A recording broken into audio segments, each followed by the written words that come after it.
ആശ്രിത വത്സലയും സർവ്വദുരിത സംഹാരകയുമായ പൊൻകുന്നം പുതിയകാവിൽ അമ്മയുടെ ഈ വർഷത്തെ കുംഭഭരണി തിരുവുത്സവത്തിന് ബുധനാഴ്ച കൊടിയേറും. ബുധനാഴ്ച വൈകിട്ട് 4:30 തൃക്കൊടി എഴുന്നള്ളിപ്പ് നടക്കും. 5:30 ക്ഷേത്രം തന്ത്രി കുരുപ്പക്കാട്ട് ഇല്ലത്ത് നാരായണൻ നമ്പൂതിരിയുടെ മുഖ്യ കാർമ്മികത്വത്തിലും മേൽശാന്തി ഇടനാട് കുഞ്ഞിപ്പള്ളിയിലം നാരായണൻ നമ്പൂതിരിയുടെ സഹകാർമ്മികത്വത്തിലും കൊടിയേറ്റ് നടത്തും. അന്നേ ദിവസം വൈകുന്നേരം 7 മണിക്ക് NSS ഡയറക്ടർ ബോർഡ് അംഗം അഡ്വക്കേറ്റ് MS മോഹൻ ഉദ്ഘാടനം ചെയ്യും. രാത്രി 8-ന് പിന്നണി ഗായകൻ സുമേഷ് അയിരൂരിന്റെ ഭക്തിഗാനമേള നടക്കും. ഫെബ്രുവരി 19 വ്യാഴാഴ്ച മുതൽ 22-ാം തീയതി ഞായറാഴ്ച വരെ രാവിലെ 10:30 ഉത്സവബലിയും 12:30 ഉത്സവബലി ദർശനവും നടക്കും. ഫെബ്രുവരി 23 തിങ്കളാഴ്ചയാണ് കുംഭഭരണി. അന്നേ ദിവസം 11 മണി മുതൽ കുംഭകുട നൃത്തവും അഭിഷേകവും ഉണ്ടായിരിക്കും. അന്നേ ദിവസം വൈകിട്ട് 6-ന് ചിറക്കടവ് മഹാദേവ ക്ഷേത്ര ചിറയിൽ തിരുവാറാട്ടം നടക്കുമെന്ന് പുതിയകാവ് ദേവസ്വം ഭാരവാഹികൾ വാർത്താ സമ്മേളനത്തിൽ അറിയിച്ചു.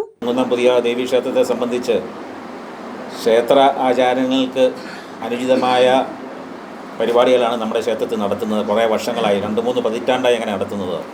ഈ വർഷവും നമ്മൾ അതുപോലെ തന്നെയാണ്. ക്ഷേത്ര കലാരൂപങ്ങളും ക്ഷേത്ര ആചാരങ്ങൾക്ക് അനുകൂലമായ പരിപാടികളാണ് നമ്മൾ നടത്തിയിരിക്കുന്നത്. 18-ാം തീയതി വൈകിട്ടാണ് കൊടിയേറ്റ്. 6 ദിവസം നീണ്ടു നിൽക്കുന്ന ഉത്സവമാണ്. അതിൽ ഏറ്റവും പ്രാധാന്യമുള്ള നമുക്കറിയാം കുംഭകൂടമാണത്. ഉത്സവത്തിൻ്റെ ആറാട്ടിൻ്റെ തലേ ദിവസമാണ് കുംഭകൂട ഉള്ള പരിപാടി.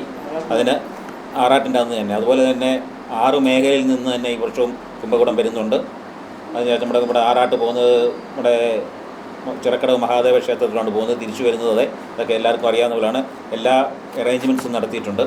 കഴിഞ്ഞ വർഷങ്ങളെ പോലെ തന്നെ ഈ വർഷവും നമ്മൾ 3000 പേരടങ്ങുന്ന ഒരു നാമസങ്കീർത്തനം നമ്മൾ ക്ഷേത്രാങ്കണത്തിൽ വെച്ചിട്ടുണ്ട്.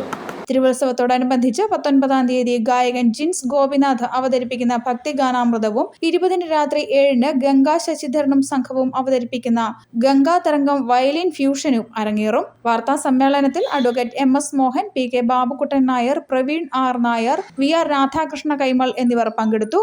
News bureau, Ponkunnam.